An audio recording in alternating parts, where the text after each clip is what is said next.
Kausapin po natin ang Pangulo ng Pulse Asia, si Mr. President Ronald Holmes. Sir Ronald, magandang morning! Si Katunying po at saka si Jerry, kumusta po? Long time no see! Long time no see, Katunying, Jerry. Magandang umaga sa inyo lahat. Kayo po ba naglalagi pa rin sa atin dyan sa Japan? No, nandito pa rin at bumabalik-balik sa Pilipinas pero nandito tayo sa Japan. Opo. Baka kayo nagsasawa na sa sashimi dyan, ha? Tsaka mainit dyan ngayon. Oo nga, medyo mainit ngayon sa Japan. Sobrang init kasi init ng politika sa ating bansa. Sinabi niyo pa. Opo, okay. Puntahan nga po muna natin yung Robin Padilla. No? Nasusubaybayan niyo naman yung impeachment trial natin dito, Sir Ronald, no? Opo, at I'm sure Definitely. Yeah. Opo, naririnig niyo rin yung at napapanood yung particularly yung mga tirada ni Senator Padilla at yung reaksyon ng publiko, especially very active ngayon, parang real time ang interaction natin with our countrymen, mga netizens. Ang sabi nga, na-intro na po namin kanina, siyempre, yung mga fans ni Senator Robin Padilla, tuwan-tuwa, galing ni Senator Robin Padilla, pero maingay din yung nagsasabing, ano ba naman, Senator, nakakakwang ka eh. Ayun, tut-tut, ayun. Bakit number 1 pa rin si Senator Robin Padilla? Ano bang tanong nyo kasi dyan sa survey nyo, yung pre-election survey ninyo na yan?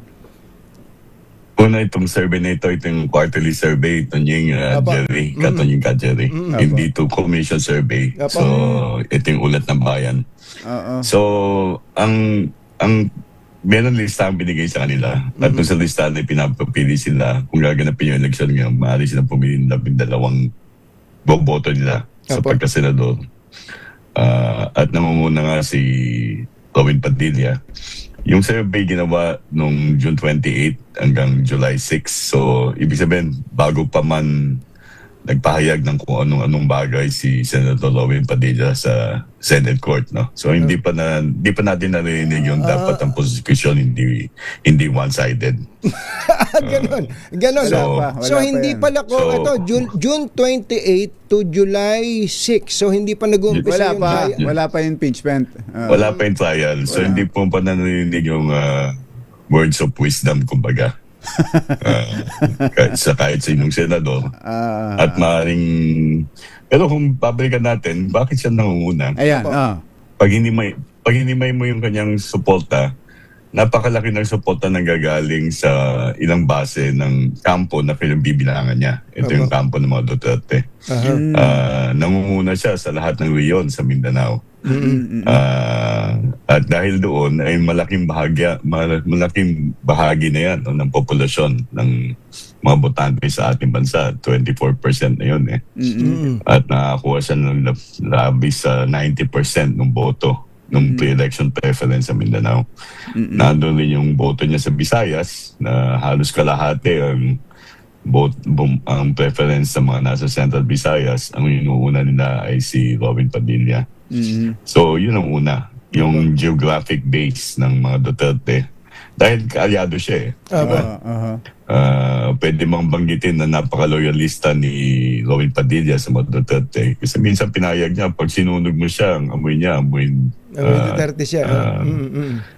Amoy Duterte, di ba? Kaya yung mga kampi ng mga Duterte, siyempre, dahil alam nilang napaka-loyal ni Robin, hindi nila ililisanin. No?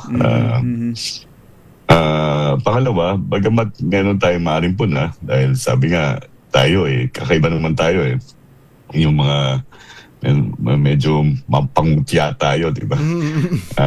Pero sa pangkaraniwang tao, kung ang pagsasalita ng isang individual ay halos pareho ng pananalita nila at ang pananalita ng ilang ordinaryong mamamayan ay minamaliit ng mga elite, medyo mas kakampihan ng publiko yung minamaliit inside doon sa... So dapat siguro iwasan natin yung panglalait o pangungutya. Bagamat may batayan yan, no? Ang ipunto natin ay itama natin sa pamamaraan na hindi naman nagmamaliit. So yun kasi may connection ang pagtingin sa kanya ay totoo siya, yung authentic, kapareho namin, maaaring hindi nakatapos ang pag-aaral. At marami Pilipino hindi nga umabot ng koleyo, di ba? That's Yes. about 7 out of 10 Filipinos have not even reached, have not even finished or reached college. So, yun ang dapat natin tignan. Bakit iba-ibang panglasa ng mga Pilipino pero mukhang sa panlasa ng Pilipino, halos kalahati ay papaboran si Robin Padilla. So doon po sa binanggit yung mga factors na yon, medyo mabigat pala talaga ang puhunan, ano? Ang laki nung base niya. Visayas, Mindanao, practically yung Duterte group, solid na solid yun. Kumbaga kahit siguro maglupasay si Senator Robin Padilla dyan, maghubad habang nag-i-impeachment trial, ang sinasabi niyo po ba hindi na mababaklas yun? Hindi na ba mababaklas yun yung believe nila kay Senator Robin Padilla? Specifically yung Visayas at Mindanao, yung base po na yan? Hindi naman sa hindi mababaklas, no? Kasi sabi mo, hindi pa nagsimula yung trial Maaaring itong mga pahayag niya ay magpapatibay o maaaring magpapa-lusaw ng suporta sa kanya. Kasi kung ang sinasabi ng isang politiko ay wala namang saysay, kahit nasabay mo sumusuporta ka sa ngayon, siguro naman magdadalawang isip ka, no? Dapat mabay boto ito kasi hindi naman niya mapapahayag yung mga aking kagustuhan, yung aking interes sa isang institusyon na dapat ay mahusay ka sa deliberasyon. Pero katulad ka, Jerry, pag pinansin mo, kunyari kahit yung mga nagpo-post ng mga comments sa inyong blog o sa inyong Facebook o social media page, marami doon, hindi mo rin maintindihan yung comment Marami doon.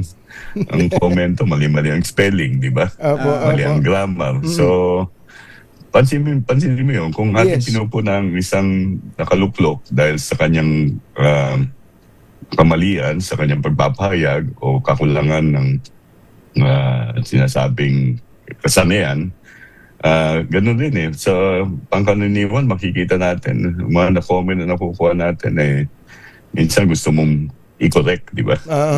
At kapag ikinorek mo, ang tingin nung tao na ikinukorek mo ay minamaliit mo siya. Parang ganon. O iniinsulto mo siya. Napaka parang talino mo naman. Napaka-condescending mo, di ba? So, yun ang nagiging reaction Kaya diyan, minsan pag natin, paano mo ba malulutas ng problema na parang may following, parang may cult following, kumbaga. Paano nabubulagan ang mga tao sa kanilang pagsusuporta? Samantalang nakikita naman natin yung kahinaan ng kanilang sinusuporta. Kaya nga Pero iba't iba, yun ang problema doon. Yun ang challenge. Dito Mr. President, Robin Padilla, ilan yun? 48%. 48%. Sumusunod ay si Vico Soto, 47.9%. Konting kembot na lang. Yung bang mga pumili kay Senator Robin, sila rin ba yung pumili kay Vico Soto? Ano bang difference? Samantalang dalawang magkaibang tao at dalawang magkaibang sa profile. magkaibang profile. Yeah, basically may overlap May malaking overlap dyan, Jerry. Kasi pag tingnan natin, gaano karami yung pinipili ng mga botante sa ngayon, no? Kasi malayo-layo pa eleksyon Hindi naman kompleto itong listahan na ito, no? There are 53 names. Meron nga kami nakaligtaan mga pangalan dyan Yung mga rin bumalik sa Senado. Si Grace po, si Coco Pimentel. So maaaring madagdagan pa yan. Pero dito sa dalawa, pag tingnan mo, bakit nagkadikit sila? Ibig sabihin, top of mind choices sila Yung ordinaryong bilang na binabanggit ng mga botante, 7 out of 53. They only identify 7 names. At pangkaraniwan, yung top of mind nila ay 3. Si Robin Padilla, si Vico Soto, at si Raffy Tulfo. So, ang sagot doon, sinatatanda mo, marami sa mga boto kay Robin Padilla ay nag-express din ng preference kay Vico Soto at kay Raffy Tulfo. Kaya magkakadikit sila. Pero 7 lang sa pangkaraniwan ang binabanggit na pangalan na medyo mababa kung ikukumpara sa mga nakaraang eleksyon. Ibig sabihin, hindi ganun ka-exciting siguro yung listahan o maaring paggamat interesado sila, mas interesado sila doon sa eleksyon sa pangpangulo kaysa sa eleksyon sa senatorial, which is normal in an election year na ang presidente ang tampok na pinipili. So parang ang dating ba dito ay kung ano lang yung aware sila o popular para sa kanila, kaya ito yung lagi nilang naririnig, lagi nilang nakikita sa social media. Top of mind. Kaya yun ang top of mind. Hindi yung dahil sa qualification, hindi dahil sa kung ano yung nalalaman at pwedeng magawa ng isang taong ito. Well, magkakahalo. Merong iba na ang kanilang pinipili ay dahil sa popularidad. Merong iba na ang kanilang pinipili ay dahil alam nila na maganda ang record. Hindi natin masabi, kailangan natin i-probe pa yung mga yan. No? Nyari, alam natin ang record ni Mayor Vico Soto. Malinaw sa atin ang record ni Mayor Vico Soto. Ang daming pagbabagong nangyari sa Pasig sa ilalim ng kanyang panunungkulan. Siyang isa sa mga nauunang lumalaban sa political dynasty, no? Conveno siya ng isang grupo ng anti-political dynasty. Pero Soto rin siya. Ibig sabihin, popular yung pangalan. Pero nadi-differentiate siya. Pag nakikita natin mga balita tungkol sa kanya, ang mas mabinibigyan pansin ay yung mga pagbabago sa mga Pasig. Pero hindi natin matatanggal yung kanyang apelyido ay may popularidad. So, unless titingnan natin mabuti bakit niya binoboto si Vico Soto, hindi natin matitiyak kung ano yung kadahilanan. But we know his record and probably people vote based on his record. And I would say they do vote based on his record. Ang impeachment trial nakakasyam na araw na po, Sir Ronald, no? So, kung ang susunod na survey ninyo, naka-factor in na ito, including the words of wisdom, sabi nyo nga, ng maraming mga senador natin na baka iba dyan tatakbo uli, magbabago ba? Nakikita nyo ba na maaaring maging factor ito sa decision making ng mga kababayan natin sa susunod na survey man lamang, at least sa susunod na survey? Well, Katonying, definitely magbabago, no? Tingnan mo lang yung mga nakaraang eleksyon. Yung mga nagna-number 1, number 2, minsan, let's say in the last election, yung mga nagna-number 1, number 2, nalaglag sa mga naunang survey. So, hindi malayong maaaring manatili, maaaring mawala, no? Sila. Kasi depende yan sa kanilang ginawa o sa kanilang kakulangan ng hakbang para mapanatili ang kanilang popularidad. Doon sa impeachment, kung ang pagbabatayan natin itong huling 9 na araw, hindi ko kasi masyadong pinakinggan na itong huling 2 araw Kasi medyo nakatulog na ako nung unang 7 araw So, it's a tie. Kung ganun ka, kasi hindi rin tayo abogado no? Yung parang naiinip ka. Yes. Kinakailangan mo ba pakinggan ang isang hearing na umaabot ng 7-8 oras na hindi pare-pareho lang naman yung tinatanong. So, unless mag-iba yung tono nung trial, hindi natin masasabi na magiging malaki epekto nito sa opinion ng publiko tungkol sa kaso mismo at tungkol sa mga individual na may kaugnayan sa kaso, lalo-lalo na doon sa mga senator judges na maaaring tumakbo bilang senador ulit o sa mas mataas na posisyon sa susunod na halalan. So napaka-importante talaga, Kumbachero, Sir Ronald, na ang mga players dito sa impeachment trial na to maibaba sa nauunawaan ng mas maraming Pilipino yung diskurso. Tayo nga kahit paano nakakaintindi tayo sa proseso, umaalis na tayo pag napagod na tayo dun. Hindi po ba, sir? Pag napagod ka, Netflix kagad o kaya Prime Video na ang nililipatan mo So ang effort ngayon siguro sa party ng presiding officer at ng mga senador at defense at prosecutor na maibaba at mas maintindihan ng mas marami nating kababayan. Pero siguro huling point na lang tungkol dun sa pinag-uusapan natin. Ano ang what does it tell us about our voting public, Sir Ronald, na parang wala silang, ano ba yun, hindi na ba talaga sila ayaw na ba nilang pumili ng mas level up na kandidato, o wala ba silang pakialam sa qualification and performance ng ating mga kandidato, sir? Well, sabi ko nga, iba-ibang batayan natin sa pagboto. Hindi natin matatanggal ng ibang tao ang pagboto nila ay batay sa pagkakilanlan nila sa personalidad. Kasi maaring ang ibang tao, maaring tayo, ang binoboto natin ay batay sa paniniwala natin na itataguyod itong individual na itong ating interest. Pero kahit yun, yung itataguyod ng interest, subjective yun, Katonyeng, Jerry. Di ba? Kung sa tingin mo ay totoo naman yung taong tumatakbo, medyo hindi naman siya nagpapanggap, hindi siya plastic. Pagkakatiwalaan mo siya. Yes. Diba? So, maaring hindi masyadong matalas ang kanyang bibig, maaring hindi masyadong maganda ang kanyang sinasabi, hindi matalino. Pero dahil alam mong totoo siya, hindi siya plastic, at parang siyang pangkaraniwang individual, hindi nagpapanggap. bibigyan mo siyang pagtitiwala. Kasi ano siya nararamdaman niya sa pananaw mo, nararamdaman niya yung nararamdaman mo. Yung nga lang, baka mabudol ka sa bandang huli. Pero hindi natin mawawala yun. Kaya hindi natin pwedeng punahin ng mga botante na hindi naman kayo nag-iisip Nag-iisip yan. Lahat tayo nag-iisip. Yung nga lang, ang batayan ng ating pagboto ay iba't iba. Very subjective. Kasi sabi nga nung lolo ko, ewan ko kung sinabi ng lolo nyo, no?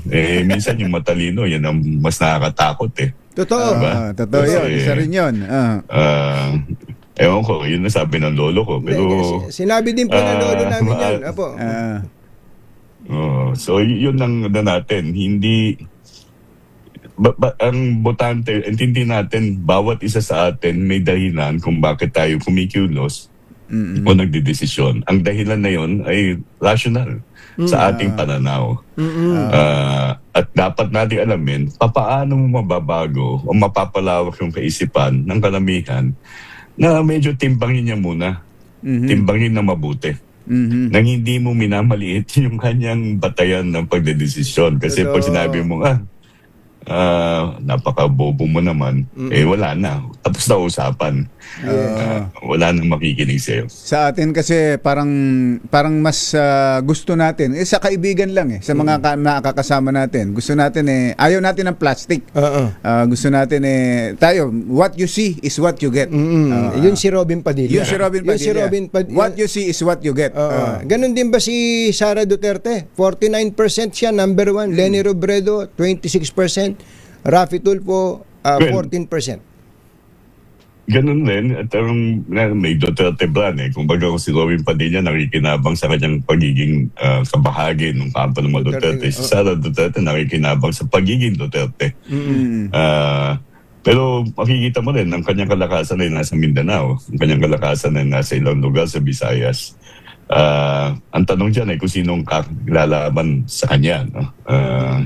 Kasi dito sa aming survey, naglagay kami ng parang 6 na different sets. At bagamat lamang si Sara Duterte, medyo makikita mo yung kainaan niya sa NCR, sa Balance at Luzon, na malalaking mga lugar na maaaring pagpulutan ng mga boto nung sino mang lalaban sa kanya. Ang tanong, siya pa lang ang deklarado Sino ba ang iba pa? Ayun. At anong gagawin ng iba pa na magdedeklara? Kinakailangan magsimula na sila kasi nauna na si Sara. May advantage yun Kumbaga sa karera nag-flexing ka na nagde-develop ka na ng muscle Yes. So dapat ganun din yung ibang mga kalaban. Dapat magsimula na sila. Pero dun sa mga hindi kabilang grupo, hindi kakampi ng Duterte group, alin ba ang mas madaling, paano ba mas madaling talunin yung Sara Duterte? One-on-one o multiple candidates? Lumalabas dito na parang mas lumalapit sila pag one-on-one. Kasi nahahati yung boto Nung natatanda ako nung may isang survey kami ginawa na commission, yung rider question, na nalabas nung March. pag pinagsama mo, pag tumakbo si Raffy Tulfo, si Leni Robredo at si Sara Duterte, hinahati na Raffy Tulfo at Leni Robredo yung balance of Luzon. Aha. So, doon pa lang makikita mo na pag meron kang isa pang kandidato, maaring imbis na makuha mo yung kalakihan ng boto sa isang lugar na hindi naman ganun kalakas si Sara Duterte, nahati. Kantonying, Jerry, natatandaan nyo naman siguro yung eleksyon ng 2016, no? Nung Yes. bandang malapit na eleksyon, may panawagan na magkaisa si Marojas at si Grace Grace po, po. yes. So doon lang, ang pananaw doon ay nahati yung boto ng mga liberal. Pero yun dapat na isaayos na yun, simula pa lang, at nagkasundo na magkaisa sila. Pero hindi totoong nahati. Ang ano doon ay, ang tanong, saan nahati? Kasi kung nahati rito ay sa lugar, edi dapat talaga, wag mong pagsabayin yung dalawang individual na tatakbo na pareho silang malakas sa isang lugar kasi purpose mong pagpili na mabutante doon sa lugar na yun. So pang soundbite lang, Sir Ronald. Alam niyo naman kami, mga taga-media. Pang soundbite lang. Can we categorically say, Sir Ronald, na mahirap talunin yung Sara Duterte kung maraming kalaban? Definitely, mas mahirap kasi kumbaga alam mo na yung base ni Sara Duterte. Medyo mahirap matibag si Sara Duterte sa kanyang base. Ang natitira ay 3 sa 4 na boto. Doon sa 3 na 4 na botante na yon, na hindi naman nasa lugar na malakas si Sara Duterte, kinakailangan ay akitin mo yan. At kung iba't iba ang nanliligaw dyan, maaaring mag-distribute dyan doon sa iba't ibang nanliligaw maliban kay Sara Duterte. So mas konti, mas mabuti. Mag one-on-one, mas mabuti. Pero ang tanong pa rin dyan, kinakailangan mag-organisa na kung sino man yung lalaban sa kanya. This early. Ayun. Sir Ronald, maraming salamat. Domo arigato gozaimasu. Thank you po. Maraming salamat. Thank you po, Sir Ronald, sa ulitin. Thank you. Bye-bye. Si Sir Ronald Holmes, ang presidente Sa po Japan ng pala talaga siya Consortium. naka-base, ano?